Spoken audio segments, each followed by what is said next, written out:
Good morning everyone. मैं आज discuss करने जा रहा हूँ एक बहुत ही इम्पोर्टेंट फोर्स का, जो कॉमन फोर्स में हम बताया है, टेंशन। देखिए, टेंशन काफ़ी इम्पोर्टेंट पॉइंट है। न्यूमेरिकल बना इससे काफ़ी सारे पूछे जाते हैं, क्योंकि इसमें डिफरेंट टाइप के न्यूमेरिकल, कंसेप्चुअल न्यूमेरिकल बनते हैं। ठीक है, तो टेंशन फोर्स जो है आप लोग को समझना बहुत ज़रूरी है। आज हम बेसिक टेंशन के बारे में लेके कुछ हम कंसेप्ट के बारे में डिस्कस करेंगे। ठीक है, ये टेंशन फोर्स होता क्या है, ये बेसिक चीज समझिए, कंफ्यूजन नहीं रहना चाहिए। Tension force is a pulling force that is transmitted through a string, rope, cable और एनी फ्लेक्सिबल कनेक्टर। किसी तरह का फ्लेक्सिबल कनेक्टर हो सकता है, चाहे वो स्ट्रिंग होगा, रोप होगा, केबल होगा, कोई भी चीज का फ्लेक्सिबल कनेक्टर को हम इसमें एज्यूम कर सकते हैं। ठीक है, तो टेंशन क्या हुआ? Tension force is pulling force that is transmitted through a string, rope, cable और any flexible connector when it stretch by force acting from opposite side. Example समझिए, पंखा किसी रड से लटका हुआ है या कोई, तो रड में एक फोर्स जनरेट, पंखा कुछ अपना वेट है वो mg वेट से नीचे खींचेगा, उसके चलते उस रड में एक टेंशन क्रिएट होगा। ठीक है, टेंशन देखिए क्या है। बेसिकली कोई चीज, सपोज कोई मास जो है कोई किसी धागे से हैंग कर रहा है, तो वो मास जो है अपना नीचे एक वेट फोर्स लगाएगा, जिसके चलते उस धागे में एक टेंशन फोर्स जनरेट होगा। ठीक है, समझ गए? टेंशन फोर्स क्या है? एक पुलिंग। देखिए, टेंशन फोर्स पुलिंग फोर्स होता है। पुलिंग फोर्स दैट इज वो ट्रांसमिटेड होता है from through string, cable, rod, कुछ भी कर सकते हैं, कोई फ्लेक्सिबल कनेक्टर हो जिसके थ्रू ट्रांसमिटेड होता है। ठीक है, एक उसके अपोजिट साइड से उसको कोई फोर्स लगाते हैं, तो उसमें जो है उस स्ट्रिंग में, रोप में, केबल में एक फोर्स ट्रांसमिट होता है जिसको टेंशन कहते हैं। ठीक है, इसका की पॉइंट समझते हैं। टेंशन ऑलवेज पुल।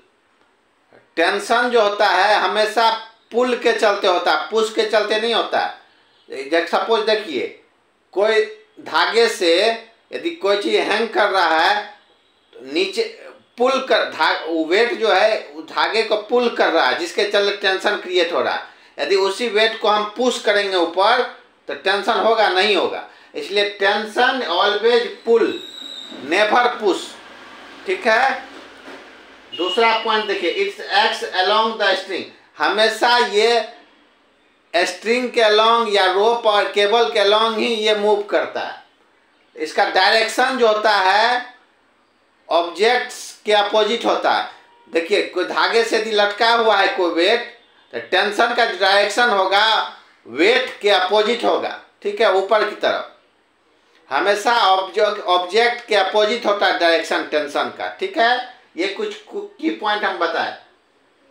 हमेशा the direction of tension is always from object and along the string. String के डायरेक्शन हमेशा अपोजिट होता है ऑब्जेक्ट के और string towards string, rope and cable. ठीक है, ये बेसिक नॉलेज था टेंशन का। टेंशन क्या होता है समझ गए? Tension force is pulling force that is transmitted through string, rope, cable और any flexible connector when it is stretched by force acting from opposite side. की पॉइंट बता दिए हम आपको, चाहे तो आप नोट भी कर सकते हैं। Tension always pull, never pushing. It's acts along the string, rope and cable. The direction of tension is always from object and along the string, rope and cable। अब इसका देखिए कुछ फार्मूला इन जनरल कहते हैं। जब देखिए simply कोई wait जो है हैंग कर रहा है कोई धागे से, तो टेंशन जो है नॉर्मल होगा। T इक्वल टू mg, जो वेट है उसमें कोई एक्सीलरेशन नहीं है, यदि सिंपल रेस्ट में हैंग कर रहा है, mg फोर्स जो नीचे लगा वही टेंशन के बराबर है, T इक्वल टू mg।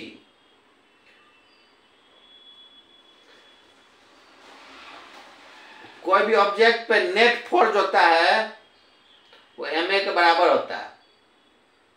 अब देखिए, एक तो हो गया रेस्ट के मोड में, जब रेस्ट में रहेगा कोई ऑब्जेक्ट, किसी धागे से लटका हुआ रेस्ट में है, उस केस में है mg जो हुआ वही टेंशन हो गया, ठीक है। लेकिन अब दूसरा केस, जब कोई ऑब्जेक्ट अपवर्ड एक्सीलरेट कर रहा है,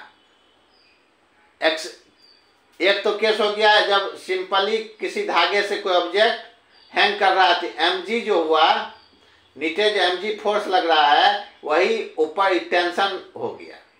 दूसरा केस में जब ये वेट जो है ऊपर की तरफ मूव करेगा, एक्सीलरेट करेगा, ये एक्सीलरेशन से एक्सीलरेट कर रहा है, उस केस में टेंशन क्या होगा, ये उस केस में T minus mg equal to ma if accelerated upward. दूसरा केस बनेगा जब यही ऑब्जेक्ट जो है डाउनवर्ड एक्सीलरेट करेगा, उस केस में हो जाएगा mg minus T equal to ma। देखिए मैं इसको बताता हूं, ये आप समझ गए।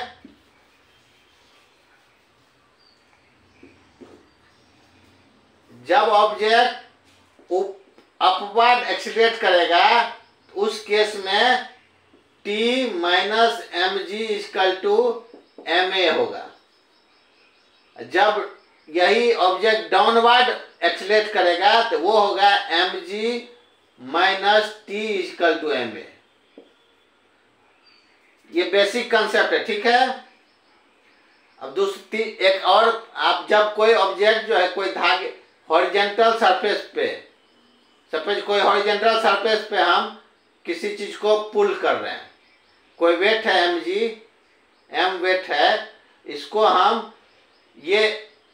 हम पुल कर रहे हैं, किसी फोर्स से पुल कर रहे हैं, तो इसमें टेंशन इधर की तरफ लगेगा। ये एक्सीलरेशन सपोज मूव कर रहा है हॉरिजॉन्टल प्लेन में, तो यहाँ T इक्वल टू सिंपल क्या हो जाएगा ma, क्योंकि यहाँ तो देखिए हॉरिजॉन्टल है, हॉरिजॉन्टल कोई चीज को हम मूव करा रहे हैं, यहाँ ग्रेविटेशनल एक्सीलरेशन से कोई लेना देना नहीं है। यहाँ जो टेंशन बना स्प्रिंग में, वो एक्सीलरेशन जो मास में आया वही आपका टेंशन के बराबर हो गया, ठीक है। सपोज ये मास जो है ए एक्सीलरेशन से एक्सीलरेट कर रहा है स्मूथ सरफेस, फ्रिक्शनलेस सरफेस पे, ये स्ट्रिंग में कुछ टेंशन जनरेट हुआ, टेंशन जो हुआ वो ma के बराबर होता है, ठीक है। ये कुछ इंपॉर्टेंट फार्मूला था जो कि जनरल फार्मूला है जो स्ट्रिंग में काम। अब जो है कुछ हम आपको जो कंसेप्चुअल टाइप न्यूमेरिकल पूछे जाते हैं डिफरेंट टाइप के सिचुएशन में, वो हम डिस्कस करेंगे, ठीक। स्ट्रिंग से रिलेटेड जो कंसेप्चुअल न्यूमेरिकल पूछे जाते हैं वो डिफरेंट सिचुएशन में वो हम डिस्कस करते हैं। सबसे पहले हम डिस्कस करते हैं आपको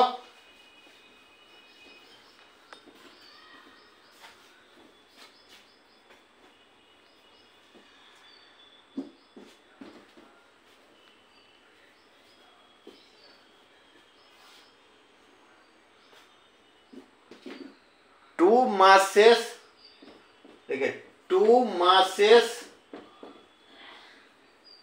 and pulley concept, pulley concept.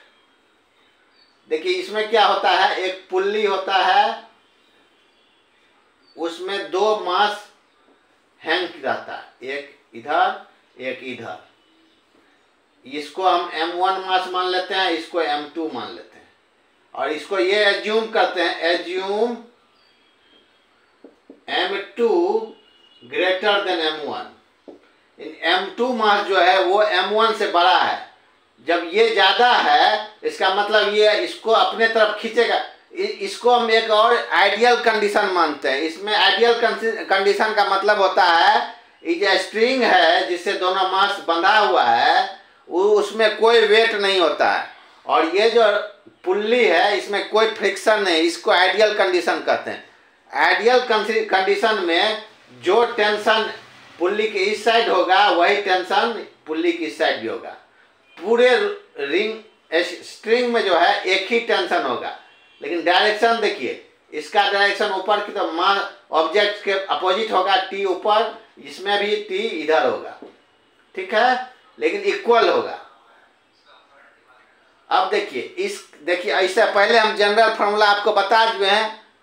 m1 जो है यहाँ क्या ऊपर जा रहा है, m2 नीचे आ रहा है, ठीक है, क्योंकि m2 बड़ा है तो ये m1 को अपने और खींचेगा। देखिए m1 केस में क्या हो जाएगा, t minus m1g equal to m1a, क्योंकि अपवार्ड एक्सीलरेट कर रहा है, ये इक्वेशन 1 मान लेते हैं। m2 केस में क्या हो जाएगा, m2g minus t equal to m2a। दूसरा इक्वेशन ये हो गया दो, ठीक है, दो इक्वेशन हो गया आपको। ऐड बोथ इक्वेशन, इस दोनों इक्वेशन को ऐड करेंगे, यहां से हमको a इक्वल टू आ जाएगा, टी कट जाएगा, a इक्वल टू आ जाएगा m2 minus m1 by m1 plus m2g। a equal to हमको ये आ गया। अब हमको a का वैल्यू इस दोनों इक्वेशन में कहीं पुट करेंगे, ठीक है, उसके बाद हम उससे टेंशन निकाल लेंगे। जब देखिए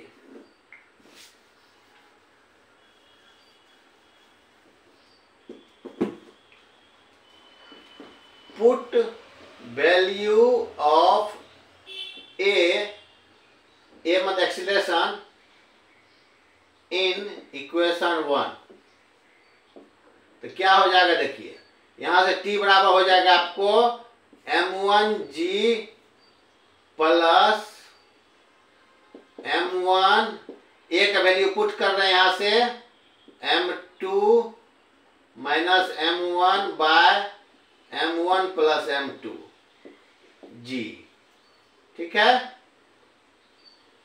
दोनों में से हम m1g कॉमन ले लेते हैं, इसमें से, तो यहां आपको बच जाएगा 1 plus m2 minus m1 by m1 plus m2, ठीक है। इसको हम सॉल्व करेंगे तो ये आ जाएगा आपको t equal to 2m1 m2g by m1 plus m2। देखिए final formula t equal to यहां से आ जाता है 2m1 m2g by m1 plus m2, ठीक है। कंसेप्ट वही जनरल वाला ही है, सिर्फ आपको ध्यान देते रहना है।